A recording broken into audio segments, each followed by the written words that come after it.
बोलो सतगुरुदेव की जय।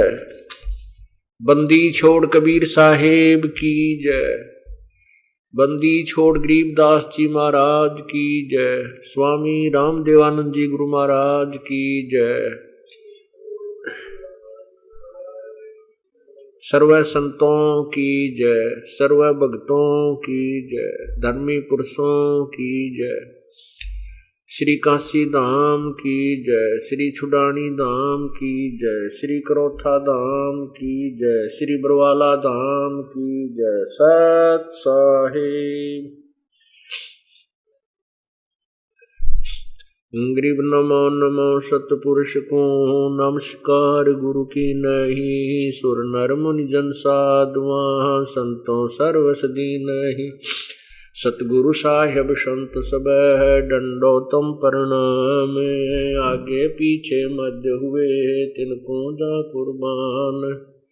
नर आकार निर्विषम काल जाल भयबंधनाम। निर्लेपम निज नीरगुणाम अकल अनुबेशोन धुनाम। सोहम सुरति समाप्तम सकल समाना नीरतल। उज्ज्वल हिरंबर हरदमम बेपरवा अथा है वार पार नहीं मध्य तुम। गरीब जो सुमर सिद्ध होई गणनायक गलताना। करो अनुग्रह सोई पारस पद परवाना। आदि गणेश मनाऊं गणनायक देवन देवा। चरण कमल डोलाऊं आदि अंत करु सेवा। परम शक्ति संगीतम हृदय सिद्धि दाता सोई। अवगत गुण अतीतम सत्य पुरुष निर्मोही। जगदम्बा जगदीशम मंगल रूप मुरारी। तन मन अर्पो शीसम भक्ति मुक्ति भंडारी। सुर नर मुनि जन ध्यावे ब्रह्मा विष्णु महेशा। शेष शेष मुख गावे पूजय आद्य गणेशा। इंद्र कुबेर सरीखा वरुण धर्म राय ध्यावे। समर्थ जीवन जी का मन इच्छा फल पावे। 33 कोटि अदारा जावे शेष 88। उतरे भव जल पारा कट है यम की फांसी। 33 कोटि अदारा जावे शेष 88।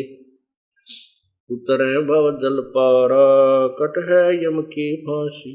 सत साहिब कर जोड़ूं विनती करूं। धरूं चरण पर शीस। गुरु राम देवानंद जी महाराज ने दियो नाम बख्शीश। कोटि कोटि सिजदा करूं कोटि कोटि प्रणाम। चरण कमल में राखियो में बंदी जाम गुलाम।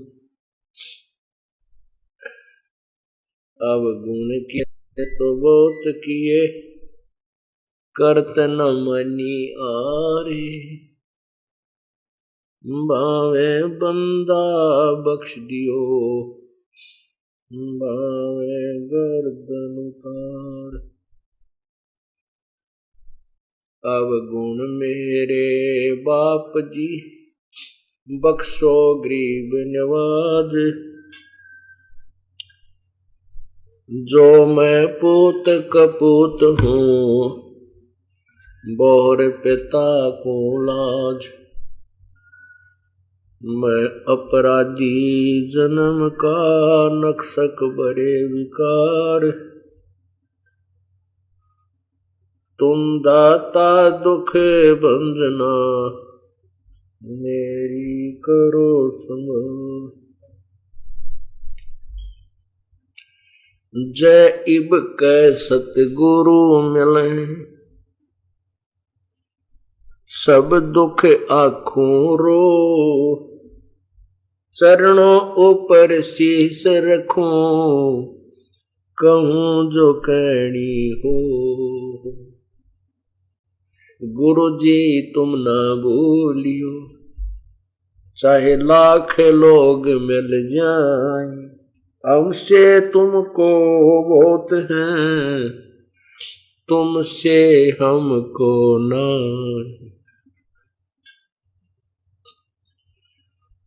तुमरे विसारे क्या आवण, मैं किसकी शरण में जाऊं।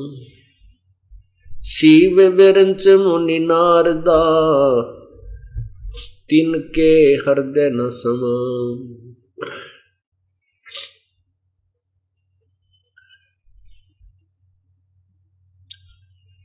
बंदे तू कर बंदगी,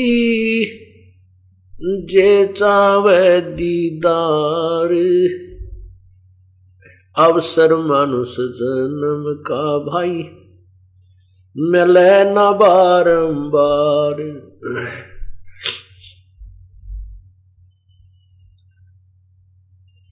मानुष जन्म पाके, नहीं रट हरि नाम। जैसे कुआ जल बिना फिरे, बनवाया किस काम।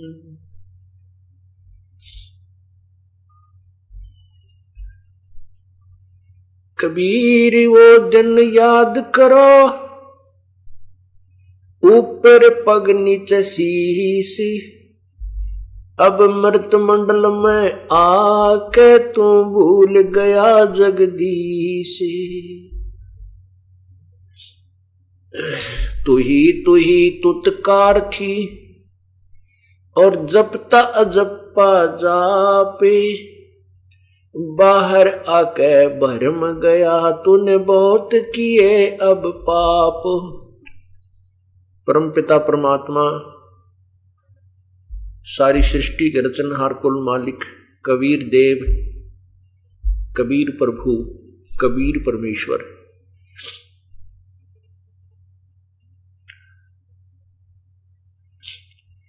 हम कालजाल में फंसी हुई आत्माओं को अपने निज घर का ज्ञान बताने के लिए, अपने वास्तविक स्थान के बारे में जानकारी देने के लिए स्वयं ही इस काल के लोक में आते हैं। और काल भगवान ने हमारे साथ ऐसा अन्याय किया हुआ है, हमारे साथ बहुत धोखा किया हुआ है। इस काल भगवान ने अर्थात ब्रह्म ने,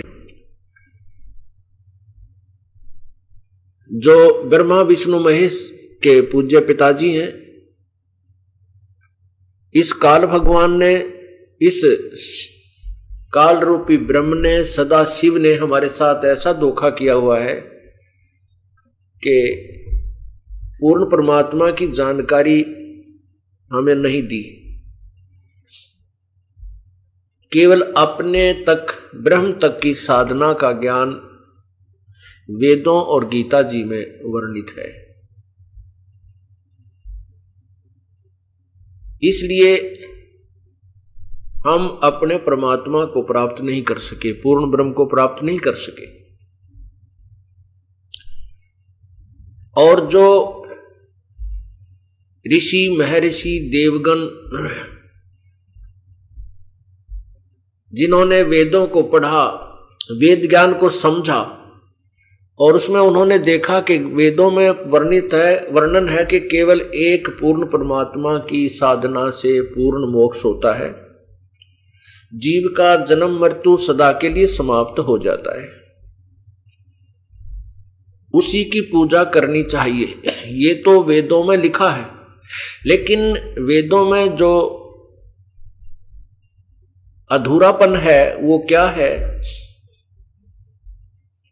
कि पूर्ण परमात्मा की यथार्थ जानकारी, यथार्थ ज्ञान और यथार्थ भक्ति विधि के विषय में लिखा है कि किसी तत्वदर्शी संतों से पूछो, अर्थात वेदों में वो वर्णन नहीं है। ऐसे ही पवित्र गीता जी में गीता ज्ञान दाता जो काल रूपी ब्रह्म है, ब्रह्मा विष्णु महेश के जो पिताजी हैं, जो श्री कृष्ण में प्रवेश करके प्रेत की तरह गीता जी का ज्ञान बोल रहे थे, उन्होंने भी गीता में केवल अपने लेवल की साधना तो स्पष्ट बताई है, अपने सतर्का की साधना, और फिर उस पूर्ण परमात्मा के विषय में कहा कि पूर्ण मोक्ष और वास्तविक शांति और सदा रहने वाले स्थान सतलोक को प्राप्त करने के लिए तो उस परमेश्वर की शरण में जा।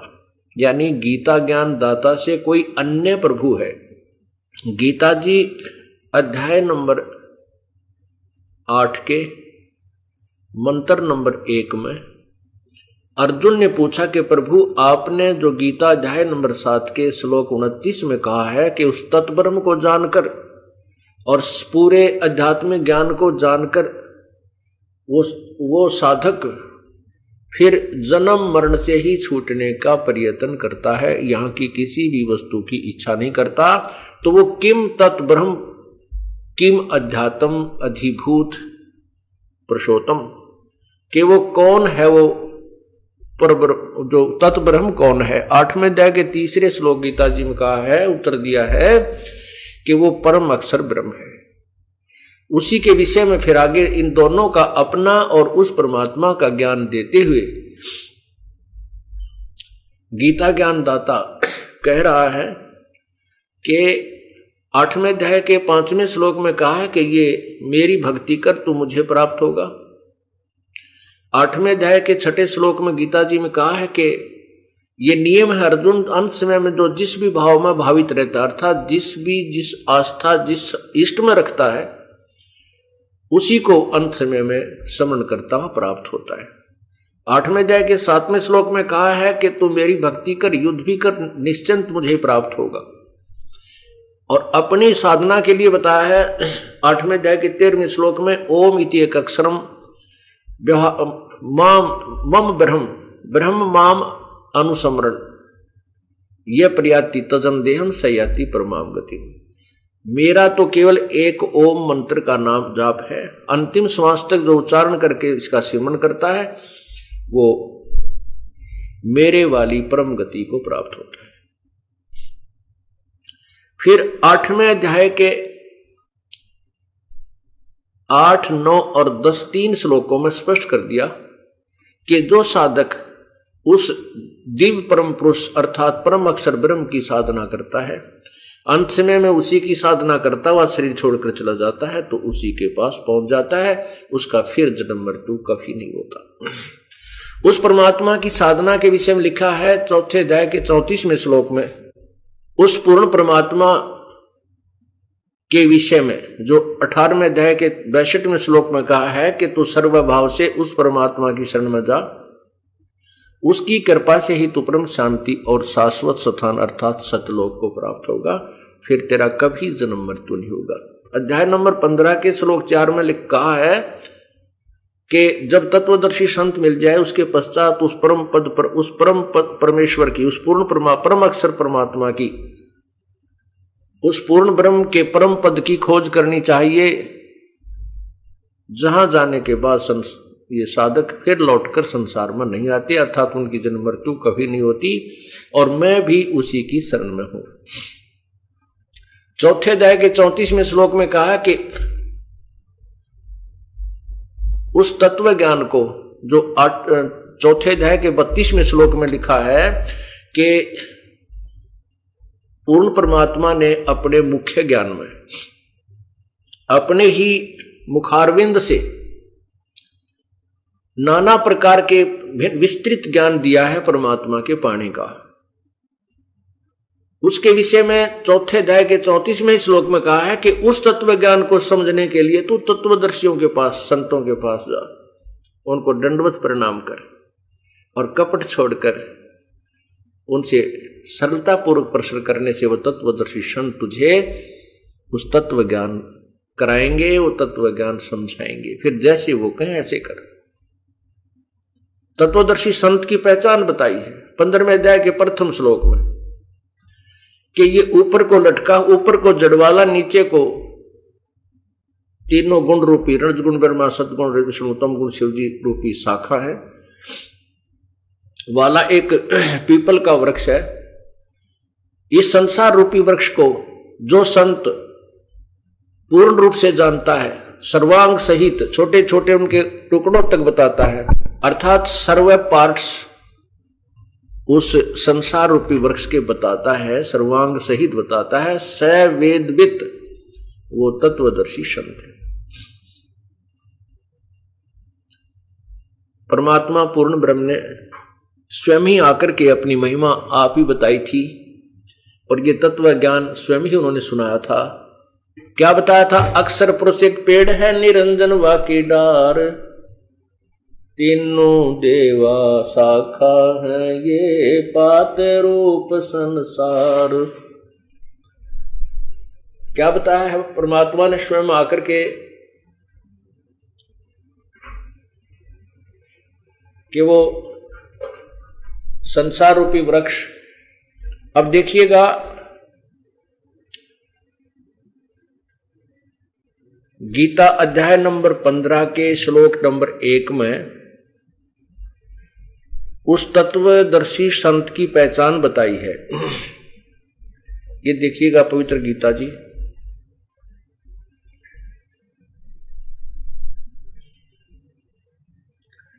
ये गीता प्रेस गोरखपुर से प्रकाशित है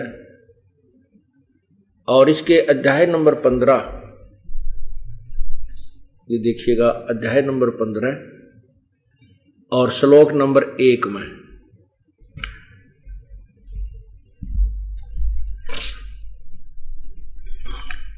इसमें कहा है, ऊर्ध्व मूलम,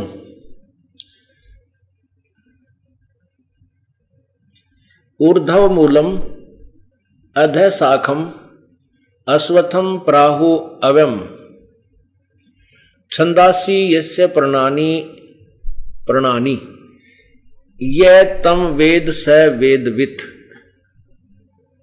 ऊर्ध्व मूलम अध शाखम, इसका अर्थ है, देखिएगा, आदि पुरुष परमेश्वर अर्थात परम अक्षर ब्रह्म, पूर्ण ब्रह्म रूपी दिव्य अक्षर, दिव्य पुरुष परमेश्वर रूप मूल वाले, अर्थात उस उल्टे लटके हुए संसार रूपी वृक्ष की मूल जड़ तो पूर्ण परमात्मा समझो। अध शाखम, अध माने नीचे को होना चाहिए, इन्होंने ब्रह्मा रूप मुख शाखा वाले लिख दिया, नहीं, अध माने, ये देखिएगा, अध माने इन्होंने, अध माने नीचे लिखा है, तो हमने अपनी तरफ से कुछ नहीं मिलाना, इन्हीं से शब्दों के अर्थ देकर के इसको ठीक कर लेंगे। ये देखो, अध, अध माने नीचे, ये दूसरे श्लोक में इन्होंने अध माने नीचे अर्थ किया है, और यहां देखो अध, अध शाखम, नीचे को शाखा वाले, यही जाने हम। और यहां देखो, संसार रूपी पीपल के वृक्ष को अविनाशी कहते हैं। वेद जिसके पत्ते कहे गए हैं, छंदासी का अर्थ इन्होंने वेद लिखा, बल्कि छंद का अर्थ होता छोटे छोटे भाग और पत्ते आदि को, उस संसार रूप वृक्ष को, अर्थात यानी उस वृक्ष को, संसार की सृष्टि रचना को जो साधक, जो संत, जो पुरुष मूल सहित जानता है, वह वेद के तात्पर्य को जानने वाला, अर्थात वो तत्वदर्शी संत है। स वेदवित, वो वेद के तात्पर्य को जानने वाला, अर्थात वो तत्वदर्शी संत है। ये पहचान बताइए। अब वो वही ज्ञान पूर्ण परमात्मा ने, कबीर परमेश्वर ने स्वयं आकर बताया था, वो ऐसे है, देखिएगा, ये संसार रूपी वृक्ष का चित्र देखिए पूर्ण रूप से। ये जो, ये इतना देखिए नीचे नीचे का, ये है जमीन से बाहर जो नजर आता है उसको वृक्ष बोलते हैं, पेड़ कहते हैं।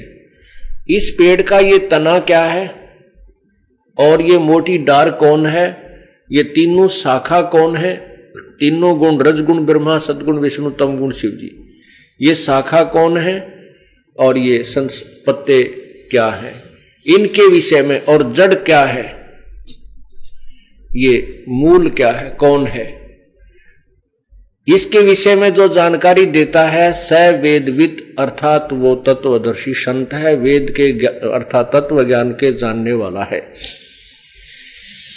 अब ये जो जड़ है ये मूल परमात्मा है, ऊर्ध्व मूलम, ऊपर को जड़ वाला, अधः शाखम, नीचे को तीनों गुण रूपी शाखा वाला। ये रजगुण ब्रह्मा जी और सतगुण विष्णु तमगुण शिव, ये तीनों शाखा हैं, ये डार है। गीता में केवल ऊपर को जड़, ये जड़ बताई है, ऊपर को जड़ वाला और नीचे को तीनों गुण रूपी शाखा वाला, और कोई डिटेल नहीं दी है इसकी। तो इसके विषय में कहते हैं जो पूरे सभी भागों के, सभी छंदों के विषय में, न्यारे न्यारे भागों के विषय में और पत्तों के विषय में जो जानकारी देता है स वेदविद, वह तत्वदर्शी संत है। परमात्मा वेदों में लिखा है कि वो परमात्मा तत्वदर्शी संत की भूमिका करने के लिए स्वयं ही प्रकट होते हैं। वो परमात्मा चारों युगों में आते हैं। कबीर जी कहते हैं, कबीर परमेश्वर जी अपने बारे में बताते हैं कि चारों युग में हम पुकारे, कूक कहा हम हेल रे, हीरे माणिक मोती बरसे, और ये जग चुगता ढेल रे। हम चारों युगों में आए हैं और हमने ये सत्य ज्ञान, तत्व ज्ञान रूपी अमृत की वर्षा और हीरे मोतियों की वर्षा की है। इसको कोई नहीं उठाता, कौड़ियों को, डलों को, पत्थरों को इकट्ठे कर करके, अर्थात शास्त्र विद्युत साधना करके अपना जीवन नष्ट कर रहे हैं। चारों युग में हम पुकारे और कूक कहा हम हेल रे, अर्थात आवाज लगा लगा कर, जोर जोर से चिल्ला चिल्ला कर हमने आवाज लगाई कि हम जो ज्ञान दे रहे हैं ये सत्य है। और इस अमृत ज्ञान, तत्व ज्ञान रूपी हीरे मोती लालों की वर्षा हम करते हैं। हीरे मोती माणिक वर्षे, ये जग चुगता ढेल रे, ढेल माने डले, पत्थर, कौडी। शास्त्र विरुद्ध साधना और तत्व ज्ञान के अतिरिक्त जो ज्ञान है वो कौड़ी है, वो कौड़ी है, वो डले हैं, मिट्टी है, यूजलेस है, लाभदायक नहीं है। और तत्व ज्ञान रूपी जो यथार्थ ज्ञान है वो समझो हीरे और मोती है।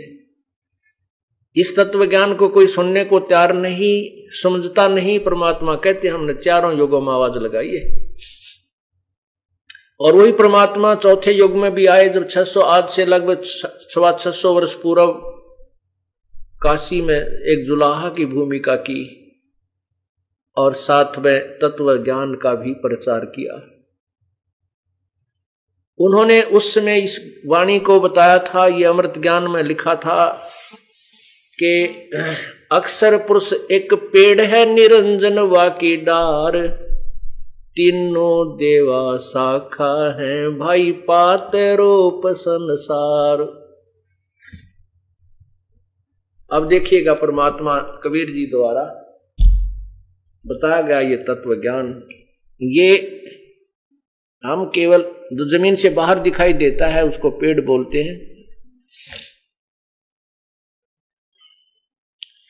ये तना जो है ये अक्षर पुरुष एक पेड़ है। अक्षर पुरुष अर्थात परब्रह्म भी कहते हैं इसे। और उस पेड़ के एक मोटी डार निकलती है, वो ब्रह्म अर्थात क्षर पुरुष ज्योति निरंजन, इसको काल भी कहते हैं, जो ब्रह्मा विष्णु महेश का पिता है।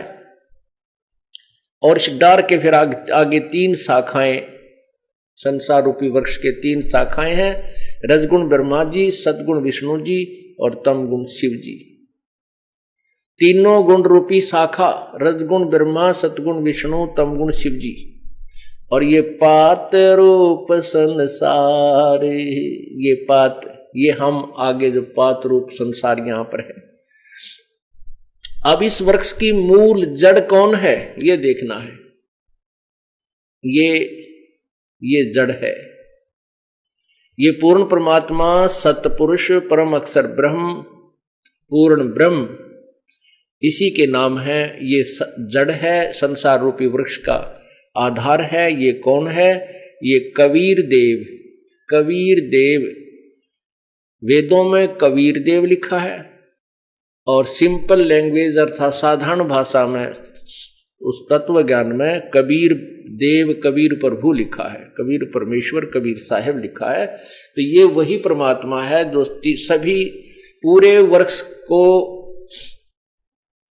खुराक देता है, आहार देता है, पूरे संसार रूपी वृक्ष को अर्थात पूरी सृष्टि अनंत ब्रह्मांडों को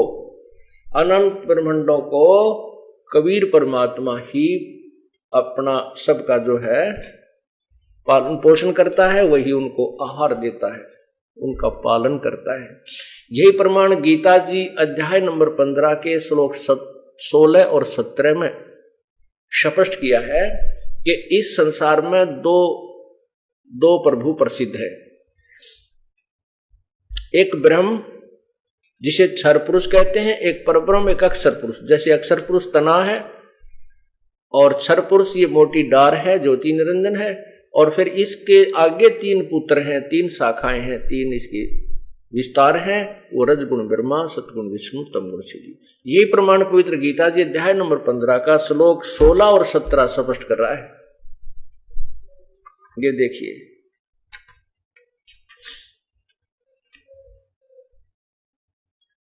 ये पवित्र गीता जी अध्याय नंबर 15 और श्लोक देखिएगा नीचे 16। इसकी संस्कृत देखें पहले।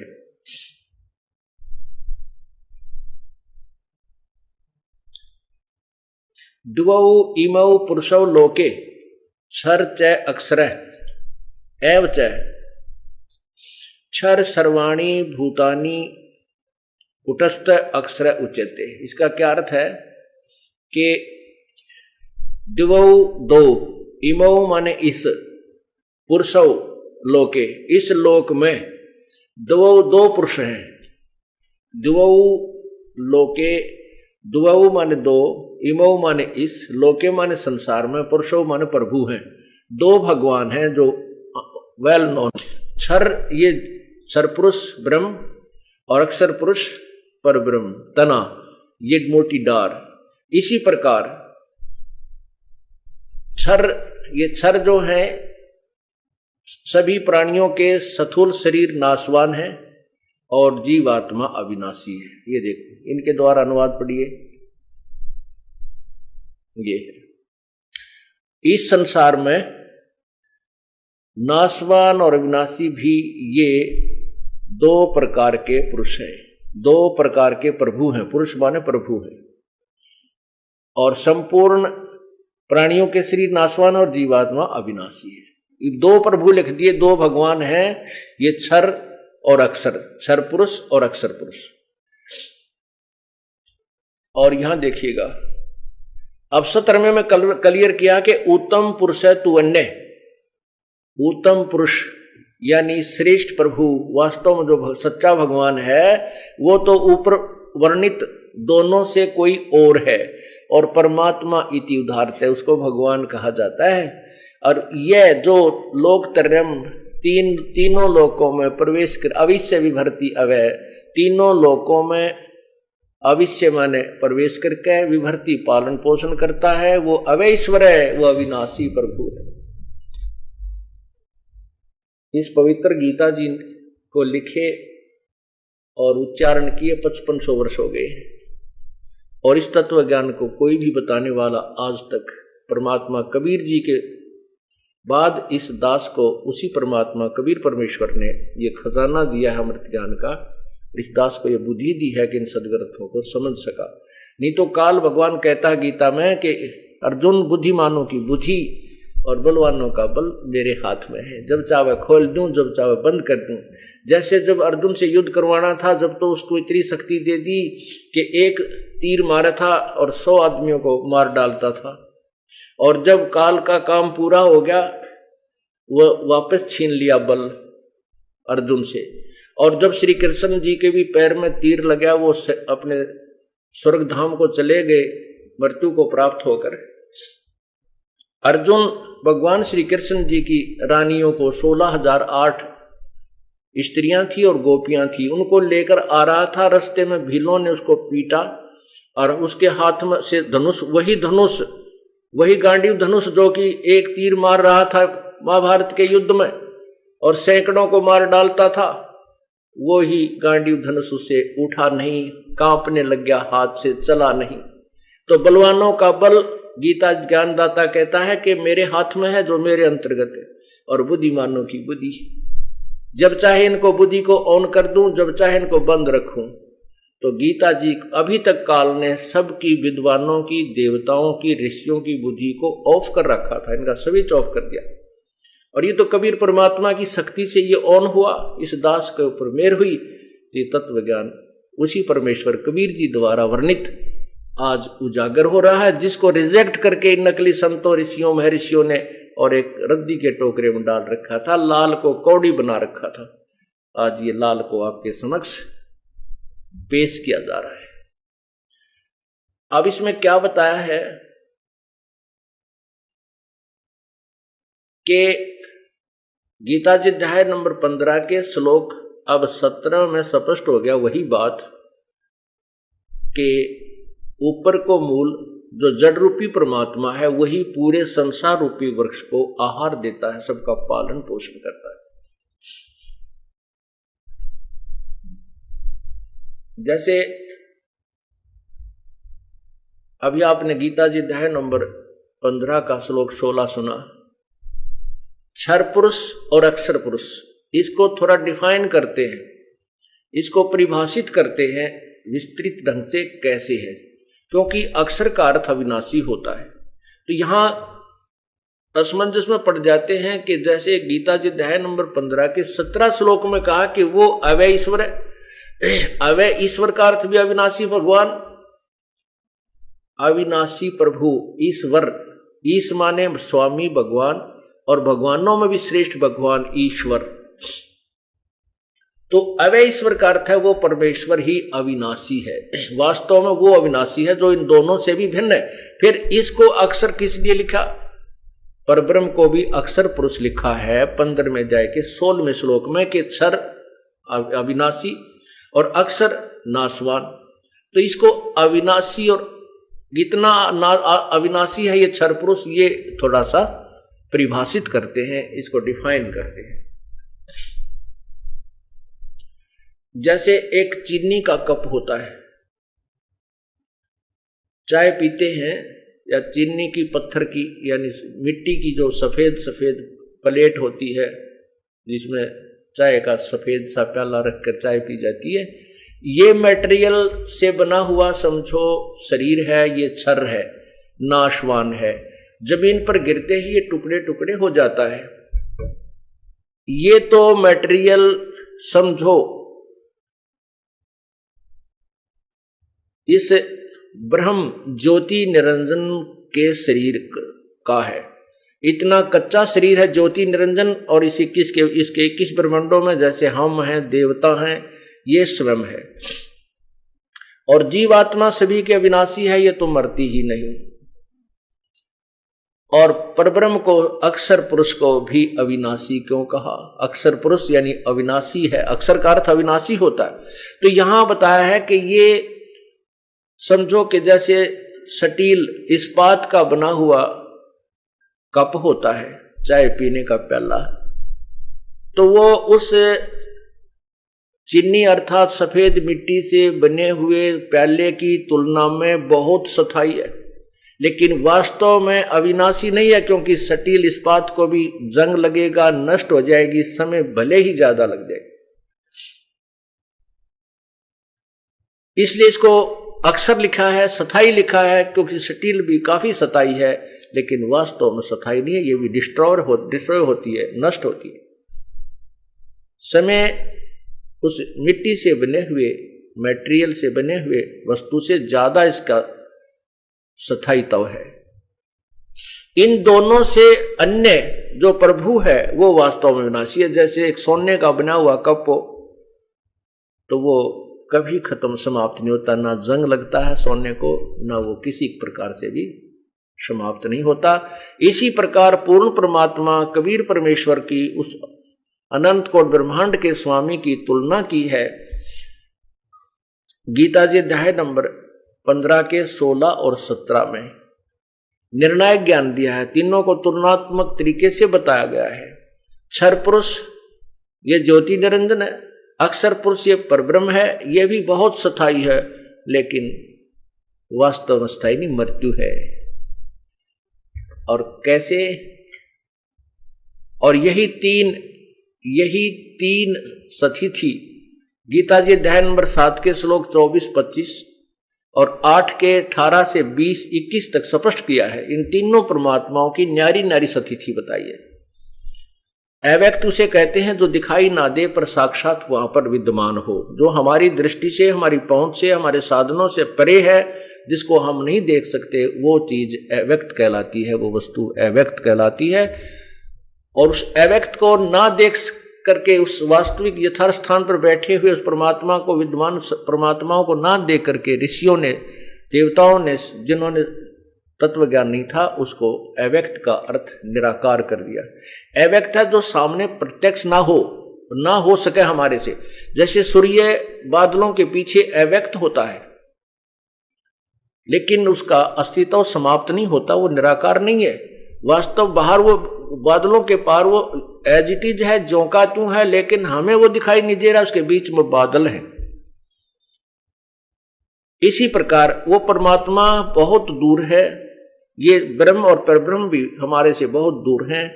और जिन साधनाओं से हम साधना करते उससे हमारी वो दिव्य दृष्टि नहीं बन सकती, वो दूरबीन नहीं बन सकती जो दूर सत परमात्मा को देख सके। इसलिए अब जो साधन बताए जाते हैं इस दास के द्वारा, उससे ऐसी दिव्य दृष्टि बनेगी, वो परमात्मा आप सभी देख सकोगे और सतलोक में बैठे उस पूर्ण परमात्मा को भी साकार रूप में आप देख सकते हो। वो दिव्य दृष्टि इस साधना से बनेगी जो दास बताएगा। अप्रसंग चल रहा है कि 3 भगवान हैं, एक ब्रह्म, परब्रह्म, पूर्ण ब्रह्म। इन्हीं को क्षर पुरुष, अक्षर पुरुष, परम अक्षर पुरुष अर्थात परम अक्षर ब्रह्म पूर्ण परमात्मा को कहते हैं। और क्षर पुरुष ब्रह्म को, अक्षर पुरुष परब्रह्म को, और परम अक्षर पुरुष अर्थात परम अक्षर ब्रह्म पूर्ण ब्रह्म सतपुरुष को कहते हैं, पूर्ण परमात्मा कबीर जी को। अब गीता जी अध्याय नंबर 7 के आप देखिए 23-24 में स्पष्ट किया है।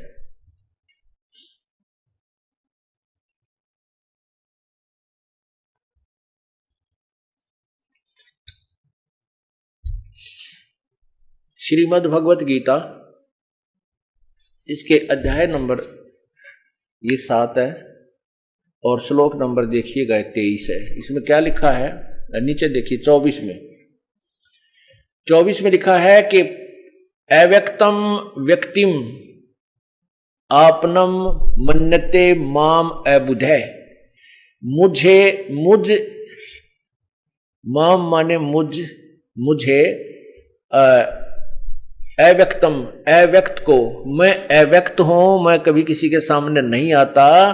मुझे व्यक्तिम आपनम मन्यते, मुझे कृष्ण रूप में व्यक्ति रूप में आया मानते हैं ये बुद्धिहीन। मुझे ये बुद्धिहीन जन समुदाय जो सामने खड़ा है, ये एक बुद्धिहीन समुदाय मुझ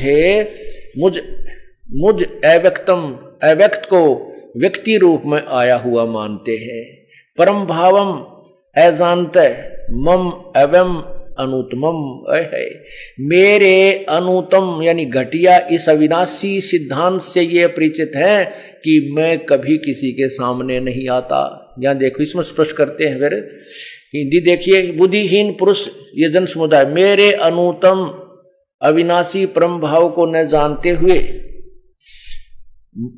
ये अव्यक्तम इसका अर्थ है मुझ इंद्रियों से परे, मन इंद्रियों से परे मुझ सच्चिदानंद घन परमात्मा को मनुष्य की भांति जन्म कर व्यक्ति भाव को प्राप्त हुआ मानते हैं। मुझे कृष्ण मान रहे हैं, मैं कृष्ण नहीं हूं। 25वां देखो, कहते न अहम प्रकाश सर्वस्य योग माया समावर्त।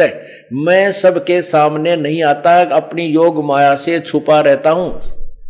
मैं गुप्त रहता हूं अर्थात वो साकार तो है, बादलों की तरह सूर्य जैसे पीछे चला जाता है वो साकार है, वहां विद्यमान है, व्यक्त है, लेकिन लिखा है कि न अहम प्रकाश सर्वस्व योग माया समावर्त। मूढ़, ये मूर्ख लोग, ये मूर्ख जन, अयम मूढ़ है, ये मूर्ख जन समुदाय, न अभिजानत लोक माम अजम अवम, मेरे इस मैं जो किस प्रकार अजर अमर हूं, मेरे न जन्म लेने वाले भाव को नहीं जानते। ये देखिएगा, ये निकेदार अनुवाद है इस 25वें श्लोक का। अपनी योग माया से छुप, योग माया समावर्त, अपनी योग माया से छुपे हुआ मैं सबके प्रत्यक्ष नहीं होता।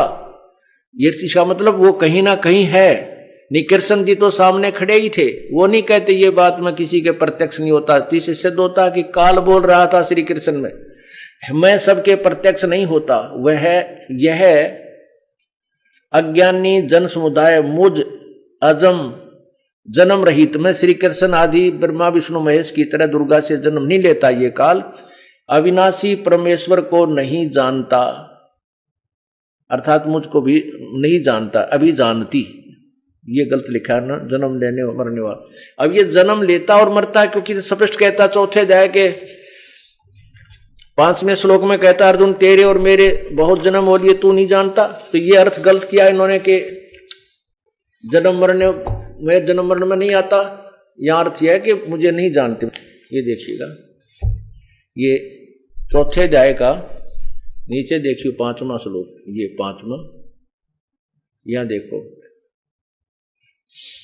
ये परंतम अर्जुन मेरे और तेरे बहुत से जन्म हो चुके हैं,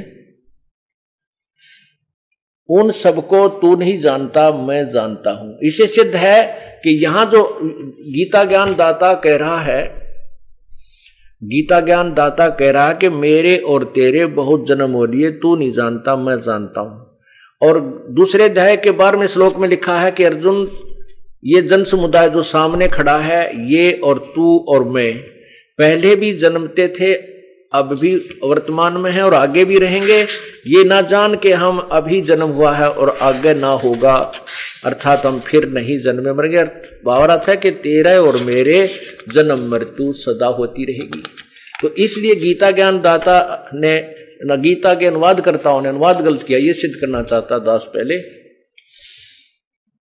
अध्याय नंबर 2 का और ये 12 नंबर श्लोक देखिए इधर।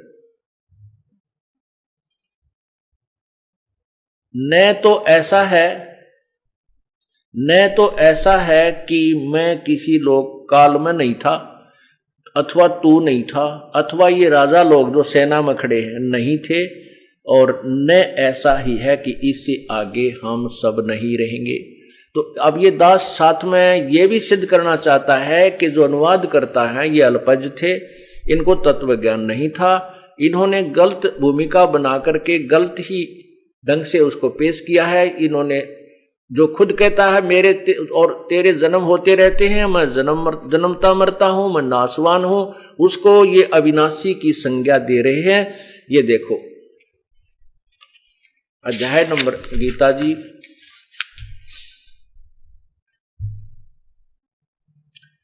अध्याय नंबर ये 7 का और ये श्लोक देखिए इधर, ये 24 नीचे देखो, 24 और ये 25। इसमें लिखा है कि न अहम प्रकाशः सर्वस्य योगमाया समावर्त है, मूढ़ अयम न अभिजानती लोका माम अजम अवम।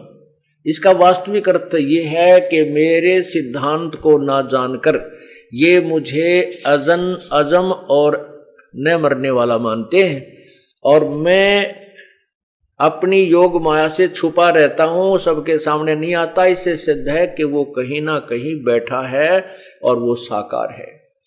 अब इसमें इन्होंने जो इसको बताया है कि जन्म रहित, जन्म ने न मरने वाला बताया, ये गलत अनुवाद किया। ये देखिएगा 7वें अध्याय का 25वें श्लोक का अनुवाद अन्य सभी अनुवादकर्ताओं ने ऐसा किया जैसा ये किया हुआ है गीता प्रेस गोरखपुर से प्रकाशित में।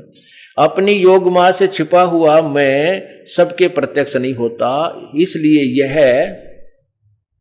अज्ञानी जन समुदाय मुझे मुझ अजम लिखा है, अजम जन्म रहित अविनाशी परमेश्वर को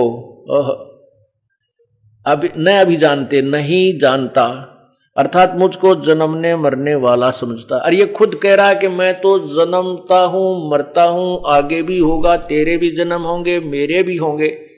तो ये यहां फिट नहीं होता कि ये अपने बारे में अजम कहे या अपने आप को न जन्मने वाला कहे। इसका अर्थ ये है कि इसमें स्पष्ट किया चौथे अध्याय के 9वें श्लोक में कि मेरे जन्म और कर्म अलौकिक है। मैं ऐसे जैसे तुम जन्म लेते हो मां से, माया दुर्गा से, मैं ऐसे जन्म नहीं लेता। इसका जन्म कैसे होता है? ये अपनी सबल शक्ति से अपने नाना शरीर बनाता है और उसी से फिर ये नष्ट होता है। इसका पूर्ण परमात्मा की तरफ से ऐसा नियम बनाया हुआ है। ये भी मरता है, जन्मता है। वो विधि अभी बताएगा दास कैसे जन्मता और मरता है। अब देखिए चौथा अध्याय आपने पढ़ा। चौथे अध्याय में आपने क्या पढ़ा कि उन्होंने गलत किया है कि मैं जन्म मृत्यु नहीं आता। अब चौथे अध्याय के 5वें श्लोक में ये गीता ज्ञानदाता कहता है कि मेरे और तेरे बहुत जन्म होंगे। ये देखिएगा। और 9वें में स्पष्ट करता है, चौथे अध्याय के ये 5वां श्लोक है, हे परंतम अर्जुन, मेरे और तेरे बहुत से जन्म हो चुके हैं, उन सबको तू नहीं जानता, मैं जानता हूं। ये देखो नीचे ये 6 नंबर है, इसलिए ये 5 है, वो इस साइड में था। अच्छा, अब 9वें इसी के 9वें श्लोक में देखिएगा, गीता अध्याय नंबर 4 के श्लोक नंबर 9 में क्या लिखा है कि हे अर्जुन, मेरे जन्म और कर्म, अर्थ इसे सिद्ध है कि जन्म तो है गीता ज्ञानदाता का, मेरे जन्म और कर्म दिव्य अर्थात अलौकिक है, निर्मल और अलौकिक है। इस प्रकार जो मनुष्य तत्व से जानता है वह शरीर को त्याग कर फिर जन्मों को प्राप्त नहीं होता, मुझे ही प्राप्त होता है। अब पहले तो ये स्पष्ट किया कि ये काल जन्मता और मरता है, ये नाशवान है और क्षर पुरुष भी नाशवान है। ये क्षर पुरुष अक्षर पुरुष भी नाशवान है, परब्रह्म भी नाशवान है। अब ये जो प्रकरण जो आपको सुनाया है कि 3 परमात्मा है, क्षर पुरुष, अक्षर पुरुष और परम अक्षर पुरुष, यानी परम अक्षर ब्रह्म, इन तीनों को ही डिफाइन किया जा रहा है, इनको परिभाषित किया जा रहा है, इनका अलग अलग से डिफरेंशिएट तुलनात्मक तरीके से इनको बताया जा रहा है। अब क्या बताना चाहता है ये दास कि ये खुद कैसे कहता है कि मैं भी नाशवान हूं, और ब्रह्म के बारे में गीता में भी वर्णन है कि वो भी नाशवान है। वो कैसे? अब 8वें अध्याय का श्लोक नंबर 16 और 17 देखिए। अब ब्रह्म की साधना करने वाले ब्रह्मलोक जाते हैं, यहां देखना, ओम नाम की अंतिम उपलब्धि ब्रह्मलोक में जाना होता है। 8वें अध्याय का और श्लोक नंबर 16 देखो, इसमें लिखा है कि अब्रह्म भुवनाथ लोका पुनर्वर्तिन अर्जुन अर्जुन माम उपेत तू कौन्ते पुनर्जन्म न विद्यते। इसका क्या अर्थ हमने क्या देखना है? हे अर्जुन, ब्रह्मलोक पर्यंत यानी ब्रह्मलोक तक सब लोग पुनर्वर्ती में हैं, यानी सबका नाश होता है, परंतु कुंती पुत्र मुझको प्राप्त होकर पुनर्जन्म नहीं होता। इसका अर्थ कुछ और बनता है, वो फिर बाद में बताएंगे। हम सब ये दिखाना चाहते हैं कि ब्रह्मलोक तक भी नाश नष्ट होता है, वहां गए भी वापस जन्म मृत्यु में आते हैं। अब 17वें में कमाल किया है, क्या लिखा है कि सहस्र युग पर्यंतम अह यत ब्रह्मणे विदु। ब्रह्मणे शब्द लिखा यहां पर पूर्ण पर, बड़े बड़े भगवान, ब्रह्म से नेक्स्ट जो भगवान है पर ब्रह्म के विषय में ब्रह्मणे शब्द लिखा है, विदु। रात्रिम युग सहस्त्रानांतम सहस्र योग सहस्रांताम ते अहोरात्र विद जना। इसका क्या अर्थ है? इन्होंने इसका अर्थ गलत कर दिया। इसमें केवल 1000 युग लिखा है, सहस्र युग, 1000 युग पर्यंत, 1000 युग की रात और इतना ही दिन होता है किसका? परब्रह्म का। इसमें चतुर्युग नहीं लिखा, अनुवादकर्ताओं ने ज्ञान नहीं था इसलिए इसमें चतुर्युग लिख दिया, अपनी तरफ से मिला दिया। ये देखो अध्याय नंबर 8 का ये श्लोक देखिए इधर, ये 17वां श्लोक है। इन्होंने ब्रह्मण का अर्थ ब्रह्मा कर दिया और ये सेंस ब्रह्मा का जो एक दिन है उसको सहस्र युग पर्यंतम 1000 चतुर्युग की अवधि वाला। 1000 होना चाहिए थे, 1000 चतुर्युग लिख दिया इन्होंने। ये अपनी तरफ से अज्ञानता का परिचय दिया। हाँ, ब्रह्मा का एक दिन चतुर्युग का है, लेकिन ये केवल युग लिखा है। और इतनी ही रात्रि को भी 1000 चतुर्युग की अवधि वाली जो पुरुष यानी जो संत तत्व से जानते हैं वे योगीजन काल के तत्वों को जानने वाले हैं। अर्थात जो इस वास्तविकता को बता देगा कि 1000 युग जो परब्रह्म का वो कैसे है और इतनी रात कैसे है, तो वो काल के यानी इस पूर्ण व्यवस्था के जानने वाला, तत्व ज्ञान के जानने वाला संत है। ये भी पहचान यहां भी बता दी। अब इस एक तो अव्यक्त आपने देखा 7वें अध्याय के 24वें श्लोक में कहता है कि मैं अव्यक्त हूं और मुझे ये व्यक्ति रूप में कृष्ण रूप में आया मानते हैं बुद्धिहीन। I am not Krishna, I am not Krishna, मैं कृष्ण नहीं हूं। इति सिद्धम, क्योंकि अगर कृष्ण ये वो शब्द कहता जो बोल रहा था गीता नजर आवा था, लेकिन वो ये नहीं कह सकता मैं व्यक्ति रूप में नहीं हूं, वो तो सामने खड़े थे। उसके अंदर श्री कृष्ण के अंदर ये काल बोल रहा था, प्रेत की तरह प्रवेश करके ये ब्रह्म सरपुरुष बोल रहा था। और